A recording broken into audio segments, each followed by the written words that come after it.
Hello friends, welcome back to my channel simple Nivesh. मेरा नाम आशुतोष भारद्वाज है। I am SEBI registered research analyst. This is a channel on financial investment for your financial freedom. I hope you are doing well. तो जैसा कि मैंने कहा था कि अब हम से जो वीडियोस बनाएंगे उसमें निफ्टी और कुछ स्टॉक्स पे वीकली टाइम फ्रेम पे डिस्कस करेंगे। तो आइए शुरू करते हैं। सबसे पहले हम निफ्टी के बारे में बात करते हैं। निफ्टी को देखना चाहेंगे तो निफ्टी है ओवरऑल मार्केट। आपका ओवरऑल मार्केट कैसा रहेगा? तो ये वीकली टाइम फ्रेम में चार्ट है। इसमें इन ग्रीन लाइन से आपको समझ में आ रहा होगा कि ये रेफरेंस लेवल्स हैं जिनके ऊपर अगर मार्केट निकली है तो मार्केट ने ब्रेकआउट दिया है। तो जैसा कि आप इसमें देख पा रहे हैं कि यहाँ पे ये रेफरेंस लेवल था, इसको निकाला, इसके नीचे गया, थोड़े दिन रुका, फिर इसको सपोर्ट लेकर के इसके ऊपर चल दिया। तो इसी तरीके का कुछ सिचुएशन बन रहा है यहाँ पे। यहाँ ब्रेकआउट दिया, ये इसने एक हाई बनाया ग्रीन लाइन से, वहाँ से नीचे आया, नीचे आकर के अब ये वापस टेस्ट नहीं कराया, ऊपर जा रहा है। अब यहाँ पे हम एनालिसिस क्या करते हैं, आप इसमें ना ये ग्रीन रंग का एक चैनल देख पा रहे होंगे। ये क्या है, इन दो टॉप्स को जोड़ा, उसके पैरेलल नीचे लाइन बनाई, तो बेसिकली ये और ये दो बॉटम भी जुड़ गए, ये तीसरा बॉटम बना है।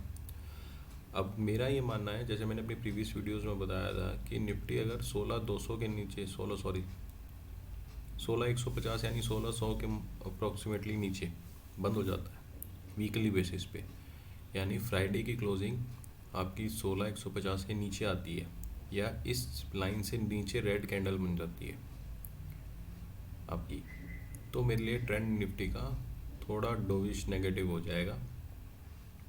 उसमें मेरा फर्स्ट रेफरेंस तो यही है कि निफ्टी मेरे ख्याल से 15,300 से 15,450 की रेंज, इस रेंज के अंदर आ सकता है। यहाँ पे निफ्टी सपोर्ट ले सकता है और ये बहुत बड़ा सपोर्ट है क्योंकि ये हमारा फर्स्ट ब्रेकआउट लेवल है। इसके अलावा और भी तरीके होते हैं लेवल्स निकालने के, लेकिन बेसिक नॉर्मल सेंस में समझाने के लिए कि आपको एक ग्रॉस नॉलेज हो कि भाई निफ्टी कैसा है कैसा नहीं है, वो देखने के लिए ये मैंने बनाया है। तो अब इस चैनल में वापस आने का मतलब क्या है कि ये दो टॉप जुड़े थे, तो मेरा मानना है कि अगर अब निफ्टी ऊपर जाता है तो निफ्टी यही 18,150 इस रेंज तक आ सकता है।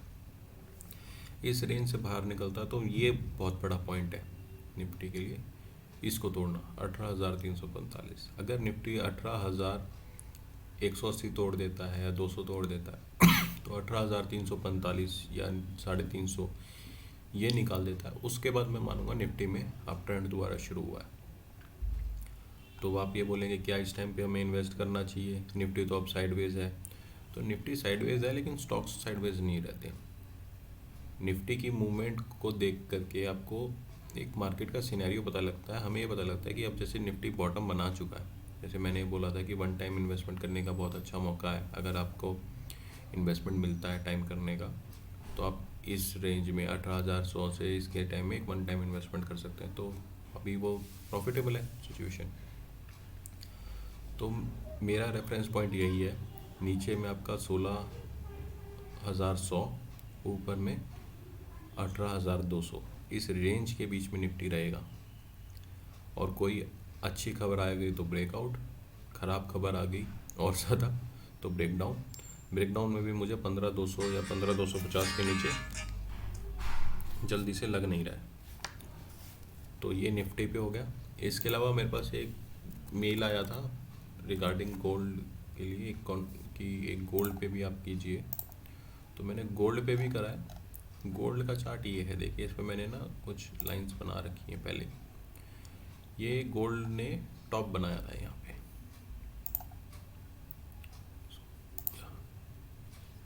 इसको मैं डार्क कर देता हूँ थोड़ा।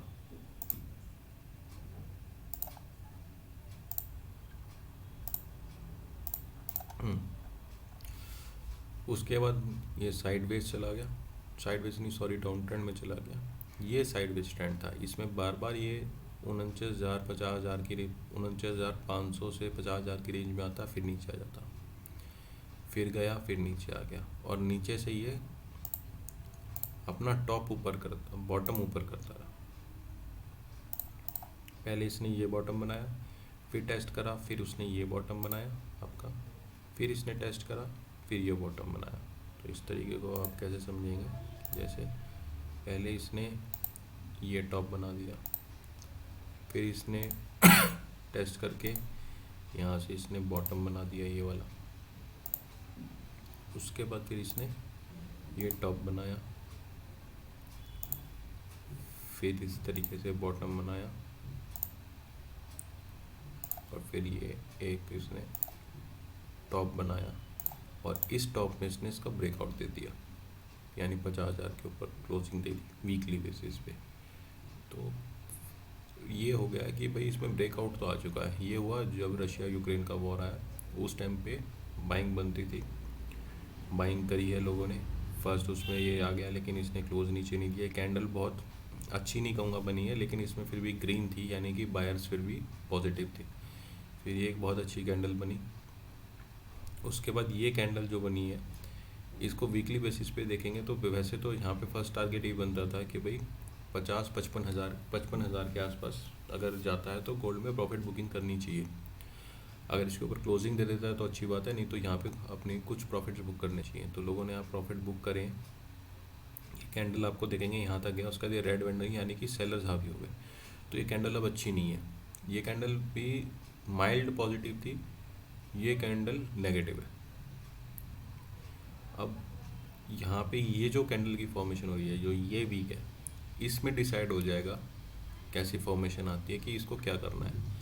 अब इस ये भी एक रेंज में हो गया, 55,000 ऊपर, 50,000 नीचे। अब 49,000 से 50,000 की रेंज के आसपास कभी भी आता है तो ख़रीदे, उसमें आप प्रॉपर स्टॉप लॉस लगाएं। इन सब की जानकारी अगर आप चाहते हैं तो आप हमारी पेड सर्विसेज को सब्सक्राइब करें। हम आपको उसमें प्रॉपर इसका एनालिसिस करके रिस्क रिवॉर्ड निकाल करके कब बाय करना है, कब सेल करना है, वो सब बताएंगे। और फिर आप इसके अंदर बाय और सेल की पोजीशन बना सकते हैं गोल्ड के अंदर। अब हम सबसे बड़ा जो स्टॉक है निफ्टी का वेटेज के हिसाब से, रिलायंस, उसके बारे में बात करेंगे। फर्स्ट स्टॉक जो मैं ले रहा हूँ, काफ़ी लोगों को पोर्टफोलियो में होगा। अब इसमें आप देखेंगे ये भी एक, यहाँ पे इसने ब्रेकआउट दिया है, ये जो फर्स्ट लाइन है आपकी, फिर इसने यहाँ पे ब्रेकआउट दिया, ये बॉटम बनाया है इसने। अब आप इस पैटर्न और इस पैटर्न को देखिएगा, ये एक बनाया, उसके बाद इसने टॉप बनाए, यहाँ पे एक ब्रेकआउट दिया, फिर ये वापस नीचे आ गया, फिर इसने ब्रेकआउट दिया, यहाँ पे इस बॉटम को नहीं तोड़ रहा था। अब आप इसमें क्या देख रहे हैं, इसमें भी सेम उसी तरीके का पैटर्न है। यहाँ टॉप बना के नीचे आया, बॉटम नहीं तोड़ा है। अब हमें इसके ऊपर ब्रेकआउट आता है तो हम ये चेक करेंगे कि ये ब्रेकआउट कैसा है, फॉल्स ब्रेकआउट है या ब्रेकआउट आ भी गया है और हमें लगता है कि फॉल्स नहीं है, क्योंकि एक्यूरेसी तो इसमें 100% होती नहीं है। लेकिन हमें ये जानना ज़रूरी है कि अगर हम पोजीशनिंग ले रहे हैं तो उसमें हम रिस्क रिवॉर्ड कैसे ले रहे हैं। तो अब अगर इसके ऊपर क्लोजिंग आ जाती है फ्राइडे के आसपास, एक स्ट्रॉन्ग ग्रीन कैंडल बनती है, तो मेरा फर्स्ट टारगेट 2700 होगा। ये टारगेट है, ये होना चाहिए, लेकिन अगर बाई चांस मार्केट में कुछ चेंजेस आते हैं तो ये मॉडिफाई भी हो जाएगा। हम रिजिड नहीं रहते किसी भी चीज़ को लेके। 2700 बोल दिया तो वो 2700 पे ही बुक करेंगे। भाई मान लो अगर कोई मार्केट में बहुत ख़राब खबर आ गई तो अब 2700 थोड़ी जाएगा। अगर ख़राब खबर आ गई तो निफ्टी डाउन जाएगी, तो निफ्टी में मेन वेटेज इसके तो रिलायंस भी डाउन जाएगा। तो ऐसे रिजिड नहीं रहना चाहिए। हमें अपने प्रॉफिट जो बन जाते हैं उनको फिर एक तरीके की उन पर वो लगाते रहना चाहिए कि भाई इससे कम नीचे जाएगा तो मैं निकल जाऊंगा। अब ना मेरा प्रॉफिट बुक रहा है, तो इसमें क्या आपके स्टॉप लॉस होने चाहिए, क्या टारगेट होने चाहिए, हम सब चीज़ों का एनालिसिस करते हैं। आप वीकली टाइम फ्रेम में देखेंगे तो बहुत सिंपल सा चार्ट लग रहा है, ये कॉम्प्लिकेटेड हो जाता है जब हम डेली में करते हैं, ये खिचड़ी सी बन गई है। जो इंट्राडे में करते हैं उनके लिए और ज़्यादा खिचड़ी हो जाता है। तो मैंने ऐसा सिंपल एनालिसिस आपको वीकली पे बताया है। ऐसे मैं निफ्टी के जितने भी स्टॉक्स हैं उनके बारे में वीकली एनालिसिस करूँगा। निफ्टी का मैं रेगुलर करूँगा, उसके बाद एक स्टॉक के बारे में एनालिसिस करूँगा। अगर आपकी और कोई रिक्वेस्ट होगी तो हम उसको भी चेक करेंगे उसके साथ ही। लेकिन मेरा बेसिक मानना यही है कि निफ्टी अभी sideways to mildly bullish trend में है, जिसमें वो 18,100 तक जा सकता है। नीचे बट कंडीशन है कि नीचे 16,200 1600 की रेंज नहीं टूटनी चाहिए। जितना 1600 16,200 के पास आए वहाँ पे बाय करा जा सकता है, और ऊपर के लिए प्ले करा जा सकता है। आप अपने उसमें अपने हिसाब से रिस्क रिवार्ड कर सकते हैं। आपके कोई एडवाइज़र हो तो आप उनसे बात कर सकते हैं। अगर आपको हमारी वीडियोस और ये सब पसंद आ रहा हो तो आप मुझसे कांटेक्ट कर सकते हैं मेरी रजिस्टर्ड मेल आईडी पे। हम आपको अपने सारे पेड प्रोडक्ट्स के बारे में जानकारी देंगे, प्लस आपको उसके हिसाब से एनालिसिस बताएंगे। सो होप आपको वीडियो पसंद आई हो। Thank you very much.